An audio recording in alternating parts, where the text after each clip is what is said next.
Arthur's Christmas by Marc Brown.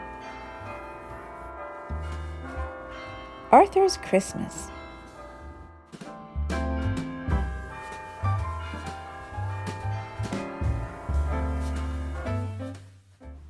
Arthur and DW had been in the drugstore for a long time. "For heaven's sake," DW said. "The store's full of presents. Pick one and let's go." "It has to be just right," Arthur said. "I want Santa to like it." "Well, hurry up," said DW. "I want to get home and see if Grandma's there and how many presents she bought me." At home, DW added 10 more things she wanted her on her Christmas list and copied it over in red pencil. Arthur and DW cheered when they heard the car in the driveway. "Grandma, are there presents in there for me?" asked DW. "Grandma, do you think Santa would like mittens or gloves?" asked Arthur. What happened to hello and glad to see you?" asked Grandma Thora. After dinner, everyone relaxed. "Look," said DW, "I teached Killer a trick." "Taught," said Grandma.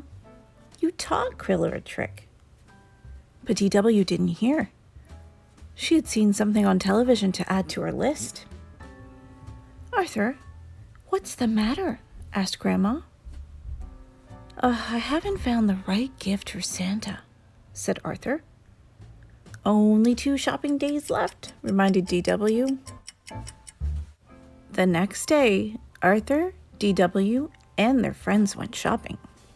Killer went too. Arthur searched the entire store and still couldn't find the perfect gift for Santa. "What's the big problem?" asked DW. "I can see 100 things I want. Let's go tell Santa." "Santa, what would you like for Christmas?" asked Arthur. "Ho, ho, ho," laughed Santa. "You just leave the giving to me." DW had her picture taken patting Santa's tummy. Buster was next.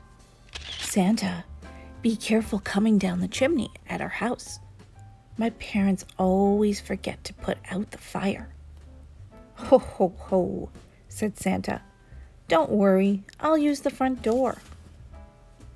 Then it was Francine's turn. "Have you been a good little girl?" asked Santa. "Oh, yes," smiled Francine. "I am always good." "Always?" asked Santa. Afterward, Buster treated them all to ice cream.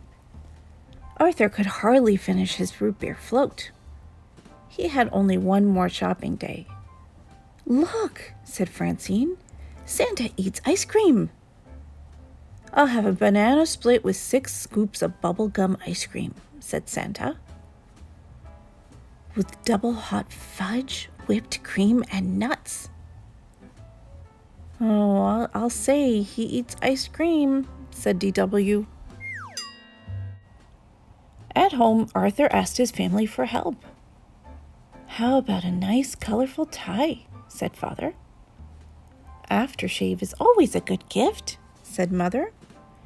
"I bet Santa could use some toasty, warm long johns," said Grandmother. "Arthur, you're taking this shopping too seriously," said DW. "Just do what I do. Get everyone the same thing."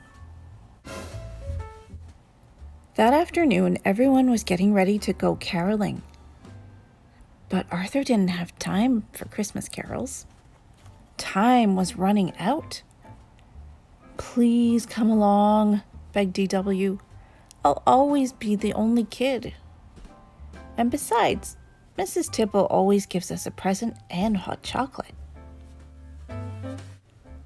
Arthur went window shopping instead, hoping that would give him an idea for Santa's present. Santa was ho-ho-hoing and drinking a diet root beer at the car wash. Moments later, Santa was at the Golden Chopstick, eating sub-gum chow goo. Santa must have run to the deli at the corner of North and Main. The waitress shouted Santa's order to the cook. Catch a fish, hit it with rye, and put a pair of shoes on it. Santa sure eats a lot, thought Arthur. Finally, Arthur went home. He hadn't seen a single thing in any of the store windows he thought Santa would like. Santa was on TV, eating Papa Piper's pickled peppers. That's it, said Arthur. He started making a list.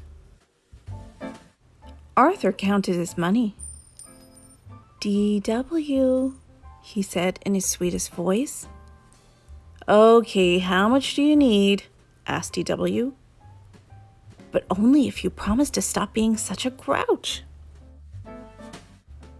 The next morning, Arthur gave DW half of his list.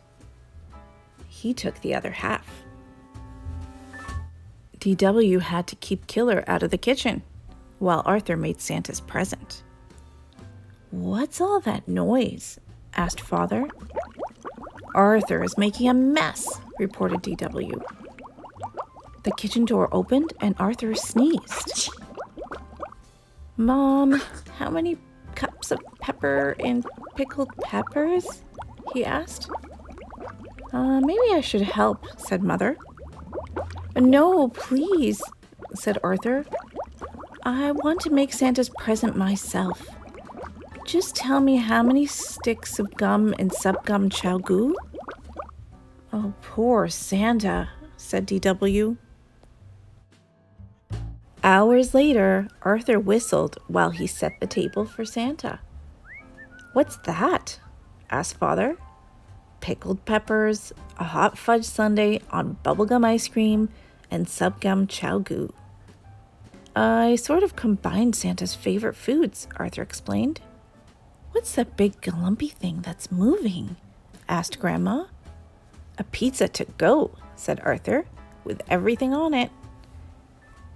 If you want Santa to come, you'd better go to bed, said Mother. If we want Santa to come, thought DW, we'd better do something about that food. DW couldn't fall asleep. I have to do something, she thought. Poor Arthur works so hard, but if Santa gets one whiff of Arthur's present, he'll never set foot in the dining room, much less eat any of it. Careful to miss the squeaky step, DW tiptoed downstairs in the dark. The next morning, Arthur was the first one up. Santa ate it all, he cried, and he left a note. Dear Arthur, you are so nice to take the time to find out my favorite foods and make them. Thank you. You also teach me about the Christmas spirit. Love, Santa. P.S. Aren't you lucky to have such a nice little sister? The end.